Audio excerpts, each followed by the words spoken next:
Scrapped plans for the ending of the AEW Revolution 2025 main event have been revealed. Stephanie Vaquer becomes the first ever double champion in WWE NXT women's history as she defeats Julia to win the women's championship, retaining the women's North American championship in the process. Oba Femi defeats TNA Wrestling's Moose to retain the NXT championship after a pep talk from The Undertaker.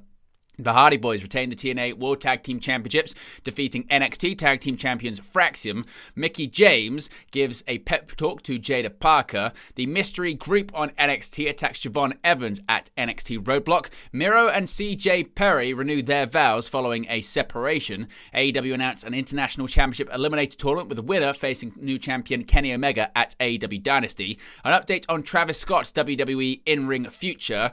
A new group, the Culling, officially have their name. Sean Spears, of course, leading it. The reason for New Jack being added to WWE 2K25 has been revealed. Seth Rollins and several others undergo a name change on the WWE roster, and several matches and segments have been confirmed for WWE NXT next week.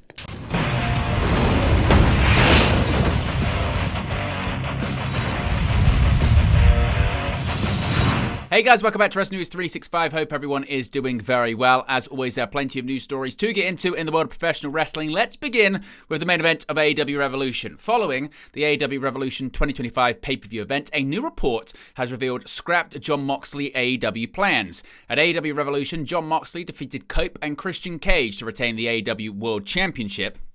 The Revolution main event saw Wheeler Yuta and Jay White also get involved before Cage cashed in his guaranteed championship contract to join the title match. On the latest Wrestling Observer Live, Brian Alvarez revealed there was reportedly an alternate ending in the plans for the AEW Revolution main event that were axed. He said, quote, "There was apparently some idea for the main event that involved way more people than ended up being out there, including some returns, and at the last minute it just got axed. I don't know who it was or what they were going to do, but there was a second plan that didn't take place." After the match, Swerve Strickland appeared out of the stands to deliver a swerve stomp onto Moxley and security following a brief face-to-face with Prince Nana. Earlier in the pay-per-view, Strickland defeated Ricochet to become the number one contender for the AEW World Championship.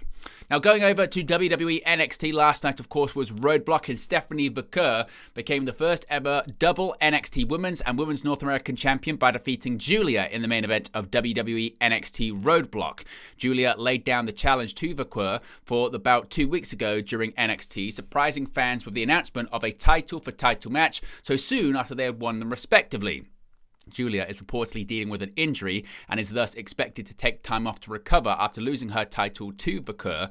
She did still wrestle a fairly competitive and physical bout with the idea that she could still win her opponent's title, at multiple stages having her opponent locked into wearing submission holds and adopting Vaquer's move to drive her face into the canvas between her knees. But Vaquer would ultimately fight through the offense to finish in dominant fashion, returning the favor to drive Julia's face into the mat before delivering a dragon screw from the corner, followed up with an SVB for a close pinfall. Vaquer sought to push for the finish from the top rope, but Julia had scouted her and transitioned into a last attempt at a submission. Vaquer escaped, hitting a pair of super kicks and consecutive SVBs for the winning pinfall. Vaquer was then left in the ring to celebrate with her retained new title as confetti rained down, and commentary made note this is the first double women's champion in WWE since Becky Lynch in 2019. She is also the first South American-born double champion in WWE history. Oba Femi is still the NXT champion. On last night's NXT Roadblock special, NXT star Jada Parker received a gesture of motivation from an LFG coach. We'll let you know about that later on. But elsewhere, fellow LFG coach and WWE Hall of Famer The Undertaker delivered a backstage pep talk to NXT champion Oba Femi ahead of his title defense against TNA Wrestling's Moose.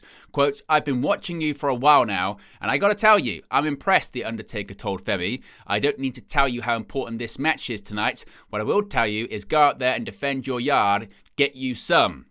Ultimately, Femi did just that, whereas he later defeated Moose to retain the NXT Championship. The closing moments of this title match saw Moose whip Femi into the steel ring post, then send him crashing through the commentary table via a chokeslam. Upon their returning to the ring, Moose's momentum rolled on with a spear. Forever a resilient competitor, however, Femi kicked out of Moose's subsequent pinfall attempt and delivered a powerbomb for the win. With this victory, Femi extends his NXT Championship reign, which began when he bested Trick Williams and Eddie Thorpe at NXT New Year's Evil in January. Meanwhile, Moose returns to TNA with his X Division Championship still around his waist.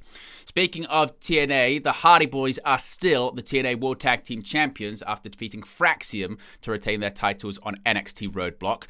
The challenge was laid down for the TNA Tag Team Championships to be on the line on NXT 2 weeks ago, with Fraxium and Nathan Frazer emerging to watch the Hardys win their WWE comeback match against Miles Bourne and Tavon Heights, and the bout proved to be fairly and equally contested until the finish. After having Jeff Hardy locked in to a Fujiwara armbar, Axiom found himself needing to kick out of a flash pin attempt before Nathan Frazer was required to break up a second pinfall following a Falcon Arrow.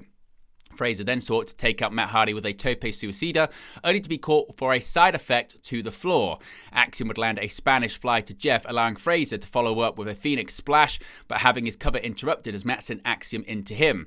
Jeff hit a twist of fate to Axiom for a close near fall, having to fend off both the NXT Tag Team Champions before kicking out of a backslide pin attempt, then followed by Axiom attempting the Golden Ratio to finish things off. Jeff avoided the move, seeing Axiom hit Frazer instead, with Matt re-entering the fray to take Frazer out with a twist of fate, setting him up for Jeff's Swanton Bomb to get the winning pinfall. The Hardys' win over Fraxium is the NXT Tag Team Champions' first loss since August last year, when they lost the tag team titles for a brief spell to Andre Chase and Ridge Holland. Now, we spoke about the WWE LFG influence last night from The Undertaker, but also we saw it from Mickie James. James was seen backstage alongside Jada Parker and hyped her up. She told the young star to take what she thinks is hers and not be apologetic about it, something Parker said she learned from James. Parker mentioned last week she would be closely watching the winner-takes-all match that pitted Julia against Stephanie Vaquer. In her backstage segment with James, Parker was adamant that Jada Parker got next, and James said go for it since it's stand and deliver season, and Parker deserved to take her shot. Now, this mystery group that's been running roughshod over NXT continued to do just that last night at NXT Roadblock. After Javon Evans defeated Ethan Page in a New York City street fight at NXT Roadblock, the mystery group, consisting of Cutler James, Dion Lennox, Saquon Sugars, and Osiris Griffin, made their presence felt by attacking him. The group debuted at NXT Vengeance Day. That night, they attacked NXT champion Oba Femi, NXT Tag Team champions Fraxium, Josh Briggs, and Yoshiki. On a later episode of NXT, they attacked Robert Stone, and it was implied they attacked Charlie Dempsey and the No Quarter Catch crew. There is still no name or motive for this group just yet. Now, a bit of an update here when it comes to Miro and CJ Perry. Former AEW and WWE stars CJ Perry and Miro, also known as Lana and Rusev, have gotten back together and renewed their wedding vows after splitting up in 2023. According to TMZ, the pair began to rekindle their romance in June 2024 when Miro returned to the United States after visiting his home country of Bulgaria for an extended period of time. The outlet reported the pair continued to work together on their relationship over the months, and Perry spent Christmas in Bulgaria with her husband. They renewed their vows at a small church in Los Angeles, California, a few weeks ago, as they never legally filed for divorce back in 2023, according to TMZ. The pair are living together once again and reportedly splitting their time between Los Angeles and Bulgaria. Miro's last appearance in AEW was a victory over Andrade El Idolo, who is now back in WWE as Andrade at World's End in 2023.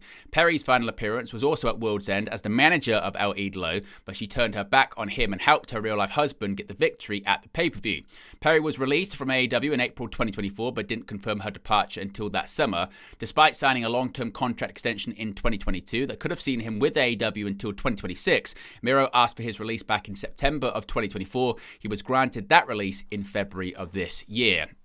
Now, sticking with AEW here, and a big tournament has been announced. Tony Khan has announced an AEW International Title Eliminator Tournament that will begin on the March 12th episode of AEW Dynamite.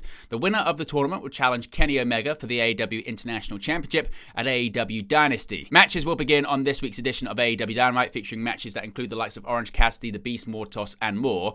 On Saturday's episode of AEW Collision, Katsuyori Shibata will face Ricochet, and Mark Briscoe will take on Mark Davis in first-round matches. Of course, Kenny Omega won the championship at the recent AEW Revolution pay-per-view, defeating Konosuke Takeshita. Now, Travis Scott, a bit of an update on Travis Scott here. WWE's Elimination Chamber Premium Live event closed with one of the biggest moments in wrestling history, with John Cena turning heel and selling his soul to The Rock ahead of his WrestleMania clash with Cody Rhodes. The segment saw Cena, The Rock, and Travis Scott ambush Cody, with many fans questioning the presence of Scott in the segment. Following the show, it was reported that Travis had been training for a potential in-ring debut with a WWE legend, though that legend wasn't named. However, during his appearance on Bootleg Kev, former AEW World Champion Swerve Strickland discussed Scott's presence during the moment, noting that it was a very excited artist living his dream. Swerve would continue on, recalling him being with Travis on a golf course recently, saying that Travis Scott told him he was training with Booker T. He said, quote, "That's a very excited artist who finally got to do his dream. You're in there with two of the biggest icons that we have left, the two biggest icons that have ever done it. Of course you're excited, and you're with the world champion, so this is the guy who represents this era moving forward." That's a lot of excitement and pressure. That's what happens when you get excited with someone who is not in our industry. It's an exciting moment, it's a crossover thing, and he doesn't know. I think they wanted it to feel so natural for him. Sometimes you want the natural reaction from other people outside of wrestling. You want them to be natural, flow and feel. Then it will feel real. Then that stuff happens and it's too far too much. I was on the golf course with Travis not that long ago. He didn't know that was coming, but he was telling me, "I'm excited. I'm training with Booker T. This is going to be wild." He wanted to talk more about wrestling than music. He was excited. I was like, make sure you take care of yourself and others. Now, going back to NXT here, a name has been given to a group, a faction on WWE's developmental brand. The members behind the Culling have been revealed. At WWE NXT Roadblock, it was revealed that Shawn Spears, Brooks Jensen, Izzy Dame, and Nico Vance are now known as the Culling. WWE filed to trademark the Culling on March 3rd. Of course, Spears is the reigning NXT North American champion, defeating Tony D'Angelo for the title on the March 4th episode of NXT. Now, it's a bit of a surprise recently. New Jack is in WWE 2K25. The real reason why New Jack was announced for a WWE 2K25 DLC pack has been revealed, with a top name pushing for his inclusion in the game. The former ECW star was announced as part of the Fearless DLC pack, which will be added to the game in July 2025. Speaking with PW Insider, WWE 2K video game producer Brian Williams revealed that New Jack was added to the lineup following WWE President Nick Khan pushing for his inclusion. Noting that Nick Khan was a big fan of New Jack, Williams said, quote, "New Jack was a shock to us all on the visual concepts and marketing side. New Jack was someone who I never expected would make it into our franchise.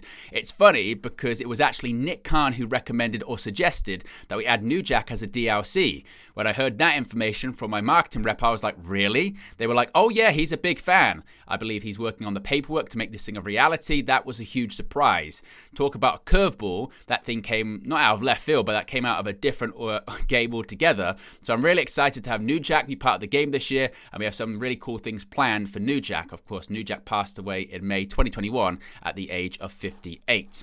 Now, some changes to names on the WWE roster. No longer Freakin'. WWE has removed Freakin' from Seth Rollins' main name bio on its roster page. The nickname is still present in his bio. In addition to that, it looks like there have been other names that have been changed. It's no longer Big Bronson Reed or Dirty Dominic Mysterio either, as their nicknames have been removed. WWE added Freakin' to Rollins' name in 2021, which was a call made by Vince McMahon.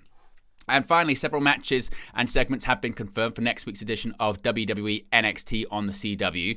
A WWE Women's United States Championship match and more has been added to the March 18th episode of WWE NXT. Sol Ruka has earned the right to challenge Chelsea Green after pinning her in a tag team match on March 4th. Also, Ricky Saints takes on Ridge Holland, and the Cullings Izzy Dame, Nico Vance, and Brooks Jensen face off against the D'Angelo family's trio of Channing Stacks Lorenzo, Adriana Rizzo, and Luca Crusifino. Those matches are also set for next week. This is all in addition to the previously announced NXT Underground contest between Trick Williams and Eddie Thorpe.